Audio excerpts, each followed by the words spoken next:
Yeah, welcome back, YouTubers. This is George at Vinyl Rescue. Beginning of another turntable upgrade. I was just going to try to make another video on my Rega Planar 2, and I've always had an issue with the anti-skate with this Tonearm. It really sucks. I don't know why Rega made an automatic one with a freaking magnet. It's freaking useless, because unless you got the right weighted cart to put on there, it's just not going to work right. I was just getting ready to make a new video and it was skipping. Why was it skipping? Because while it was playing, you can probably see it here, I'm pushing in and it was pushing out. Basically, it was trying to push out this way on the grooves and it would skip. And I tried it a couple times. I pulled the magnet out, pushed it back in.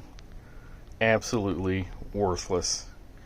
So I did get in this, got it off of eBay. It's the Rega RB300. It's a little bit older. It has no wiring. It did come with this, but I'm the RCA set that goes in, but it's got no wiring as far as Tonearm. So I'm going to mount it in and see how it works. Gotta wire it up, because I am just really tired of this anti-skate issue with this stupid RB220. I mean, you can buy a new one. It has the adjustable anti-skate for what, over $450? I mean, that's ridiculous. Brand new. That's about 3/4 of the cost of the turntable when I bought it. So I picked this up for like $280 plus shipping and tax on eBay. So it's a little bit different mount. This goes in by 3 mount screws. This has got the big screw on the bottom, so I may have to do a little bit of modification. It should fit the same hole. We'll see how it works. So this is my next project, because I just can't take it anymore, this thing not working right. And I can see it when I'm recording. The left channel is higher than the right because of the force of it wanting to go outward, and I can't get it adjusted properly with this stupid magnetic anti-skate. Okay, Rega, get it together, buddy. Okay, enough of a rant for right now, so on with the project. Well, I got the wiring in. It wasn't easy. I had to take it partially apart, watch a couple of videos on how to do it. I literally had to use a needle and string to get the last 2 wires, and to catch them down here and pull them all the way out where I could grab them. Just got the ground wire in.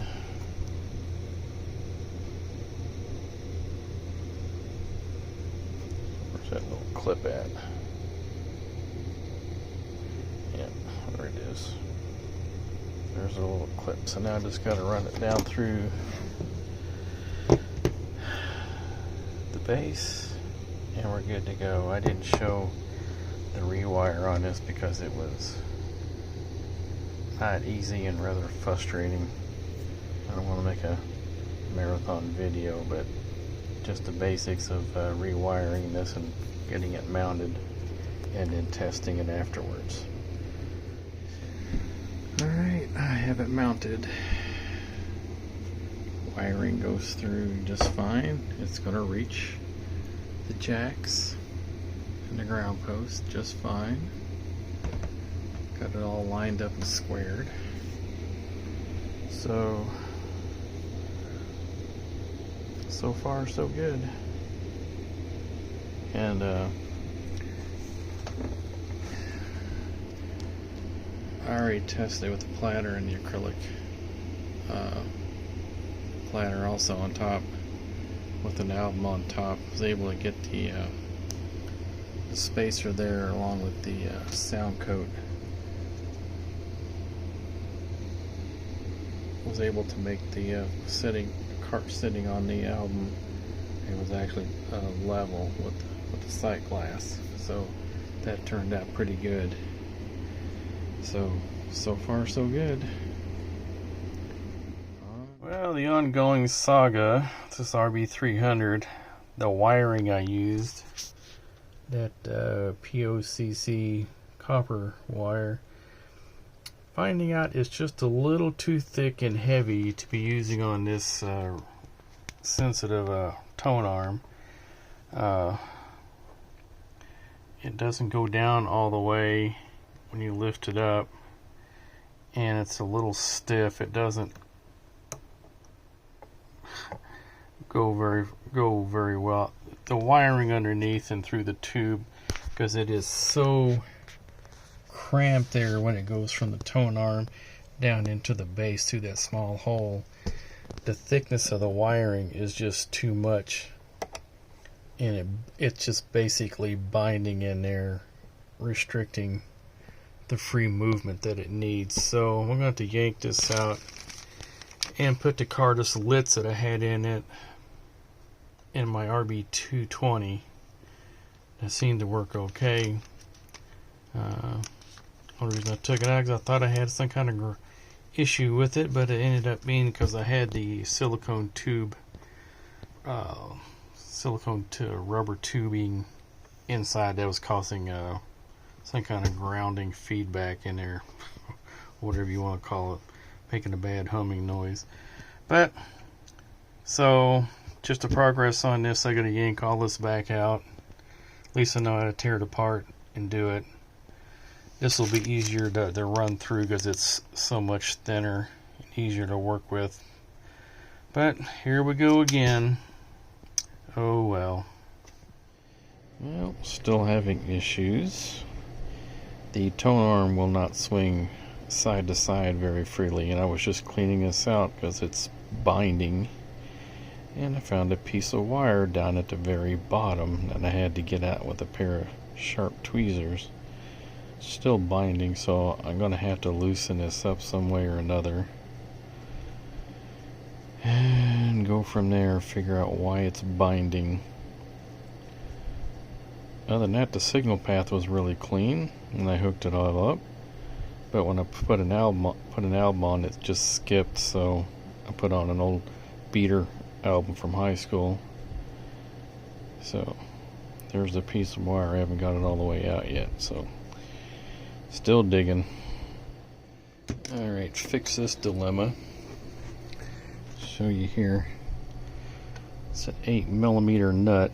Took a socket, loosened it up, and it started swinging really freely, so I tightened it back up and then loosened it to where it swings freely, so that way there's no extra play from being too loose. So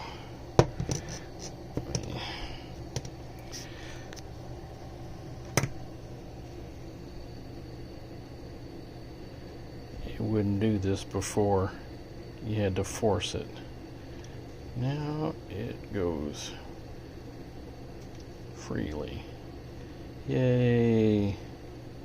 Okay, time to put it all back together. Alright, success. Everything is working perfectly. It's nice and clean sound. You might be able to hear a little bit of background here. Let me pause here and I'll show you what's on the computer screen. Okay, showing the pulse audio volume meter at the bottom and tenacity at the top. Just doing a sample recording. Everything is working great. So after loosening up that vertical bearing underneath where the wiring goes through the middle of, it works great. So another successful story after some back and forth trial and error. Okay, that's the end of this video. If you like my content, please like, subscribe, and share. See you later. Well, the last thing I forgot to show that actually works is the anti-skate. Now I had to put it all the way to 0 for it to get to actually work right. But as you'll see,